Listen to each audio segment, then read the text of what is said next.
Kia ora koutou. In this presentation, I'm going to do three things. For a start, I'm going to outline an argument for using native forestry as an appropriate way to weave more native forest into our rural production landscapes. And then I'm going to highlight the practical opportunities that tōtara present in this regard. And I'll conclude with an aspirational vision for native forestry.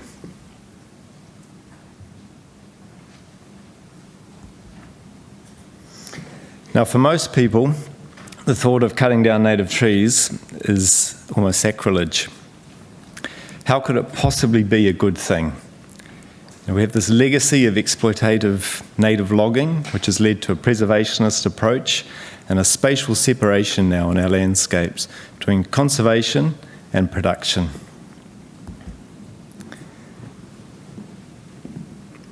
This results in single-purpose land uses. Conservation here, production over there, or what David Hall refers to as a very siloed world, when in reality for our working lands we really need an interwoven world. Multi-use land uses that effectively respond to the very complex and integrated problems of our times and the crises and of the future too. Now for me, Morgan Williams, he really distilled a key understanding. He was a former Parliamentary Commissioner for the Environment. And he said that markets are probably the biggest drivers and shapers of our private rural lands. It's markets that determine our land use choices and our land use changes. What we grow, how we grow it. And cows and carbon farming are good evidence of this.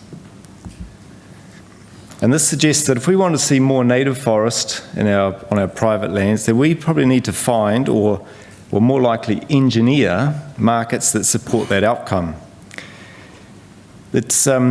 And it feels very unnatural for me to be championing markets and business and industry development. But I've really come to see that that's actually the nut to crack. That the moment it becomes the most rational investment choice, it'll happen. And happen at scale, the landscape scale transformation that people talk about.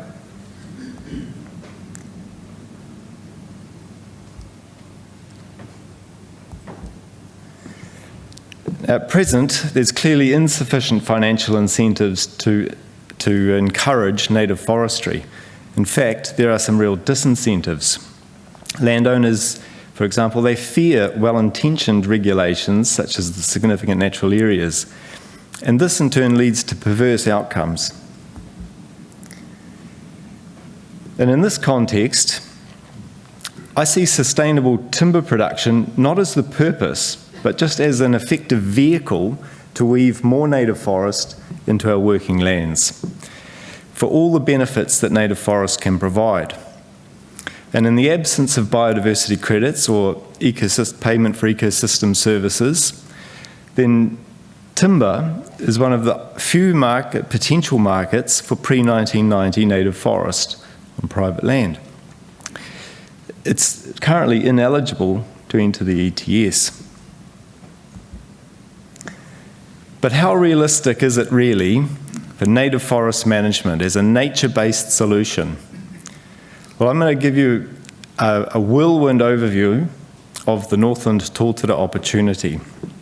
So hang on. The Northland tōtara Working Group was formed in 2005, and it aimed to change what many farmers perceived as a weed problem, naturally regenerating tōtara on their land, into an asset.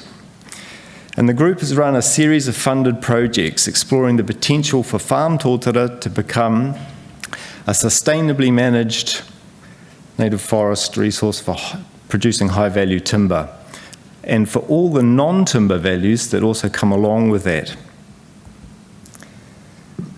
The attributes of the species are well suited to this. Tōtara is a pioneer species, a light-demanding pioneer species that enjoys disturbed environments, such as what we've created through bush clearances, and farming, and I'll mention it also enjoys warm climates.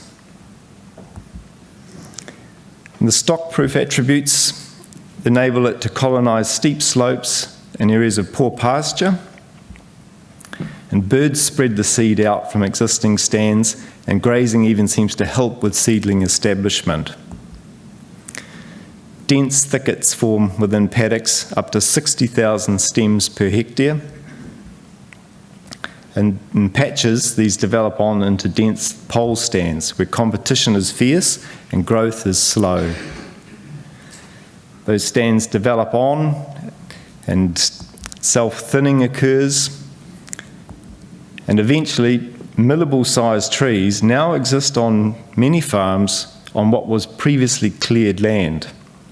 And I'll make the point that these didn't cost $20,000 a hectare to establish. So it's not a case of planting and waiting for 80 years or more. Some sustainable regional production could start now.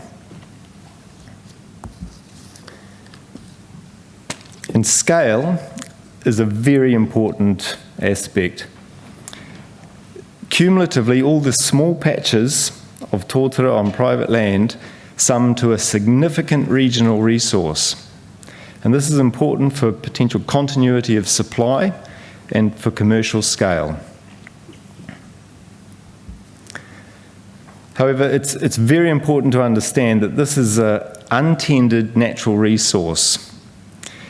Most of these trees are not well-formed timber trees. There's a lot of work is required to improve both the timber production potential and the biodiversity values within these forests. This can be done through intensive silviculture, pruning, thinning, harvest, and weed and pest control, and exclusion of livestock. But none of this is cheap, none of it's easy, and it involves intergenerational timeframes. Nevertheless, tōtara respond very well to pruning and to thinning. Thinning significantly boosts the growth rates of natural stands, and as can be seen by the outer 5 growth rings on this disc. And in developing pole stands, thinning not only boosts the volume increment, but also carbon sequestration compared to unthinned pole stands. And moreover, thinning also lets the light in, and this enhances indigenous biodiversity with the development of an understory. So management for production is not incompatible with management for biodiversity gains. And harvesting, it can be used as a stand improvement tool by adopting a production thinning approach. And that's where poorer trees are targeted for removal, leaving the better trees to grow on, or to make room for better regeneration. And this means single stem selection or small groups and low impact harvesting techniques. Machines only work from tracks or from the paddock edge. And we've done all this. We've demonstrated that this can all be done. In fact, we're very proud of the results. The average age of the harvested trees by the tōtara industry pilot was 83 years, and the mean diameter at breast height was 50 centimetres. However, the range was between 50 and 150 years, and diameters ranged up to 92 centimetres. Regenerated tōtara is easy to mill, it's easy to dry, and it has excellent timber properties. Even timber from young trees is suitable for many high-value interior uses, and here are some examples. Kitchens and interior linings, furniture, flooring and cabinetry, And of course, tōtara was, and still is, revered by Māori and is an important part of our cultural heritage. Even young tōtara carves very well and is in demand.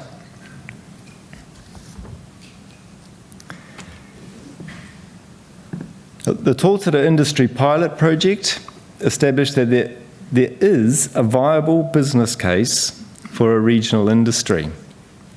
However, it will need the collective management of the cumulative resource in order to realise the full potential of this opportunity.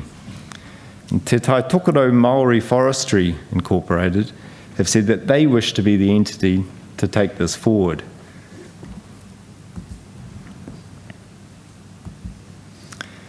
At present, harvesting is strictly controlled by Part 3A of the Forests Act, and this provides robust sustainability credentials. However, the legal situation is still a disincentive. It is extremely costly, it's very time-consuming, it's uncertain, and it's onerous. And although it's not a showstopper, we certainly need a more conducive regulatory framework. And of course, regulation is just a human system. It'll never be perfect, but it can be changed. And the key is knowing what we want and making that happen. Now, in this regard, I'd like to paint a picture, a vision for the future. I'd like to imagine an idyllic rural production landscape, one where native forest is an ingrained and prominent feature forming an extensive web. And the many tracts of native bush and forest, and they connect wetlands, corridors, and there's bush in all the steep gullies within pastoral land and within plantation forests. And this would occupy all the sensitive areas of the landscape, like the connective grouting of a mosaic pattern, within which other land uses are nestled. So it would be a filter to our waterways and our harbours, and native forest would be an inextricable and a defining feature of our local landscape.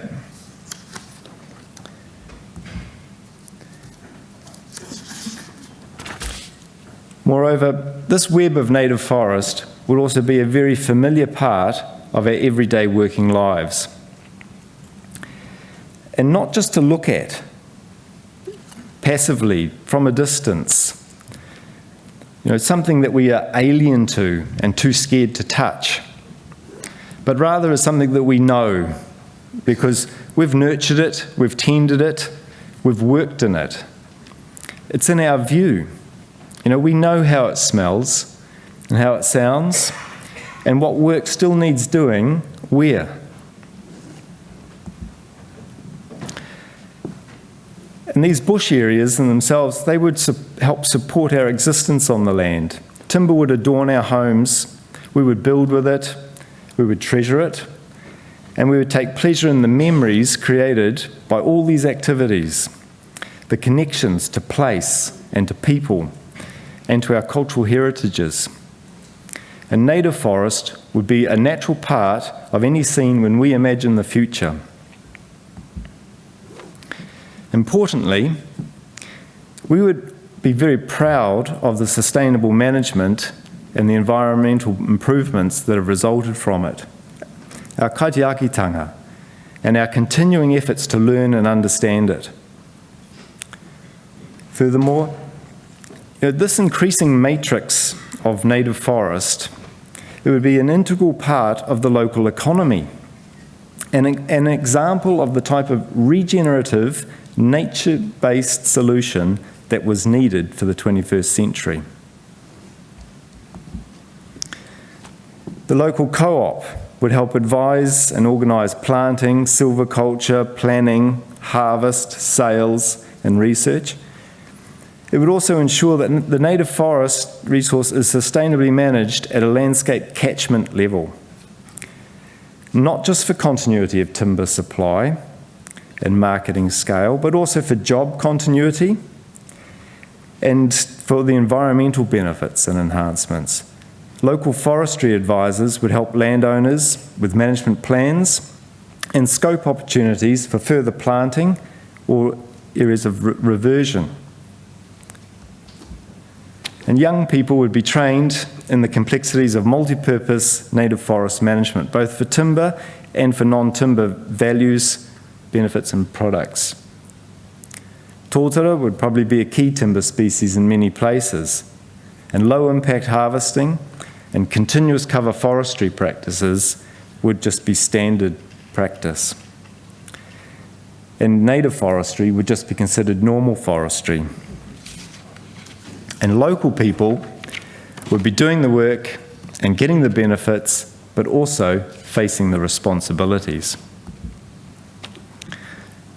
Of course, management practices would be adapted and refined in response to research, and long-term monitoring would show continued improvements in water quality of our local streams and harbours, resilience in Indigenous biodiversity, and some meaningful and effective mitigation, a meaningful role in effectively mitigating climate change problems.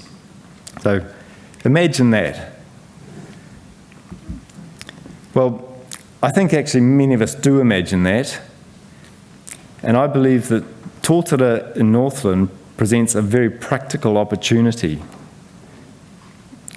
The ingredients are there. Kia ora tātou. Thank you very much for listening.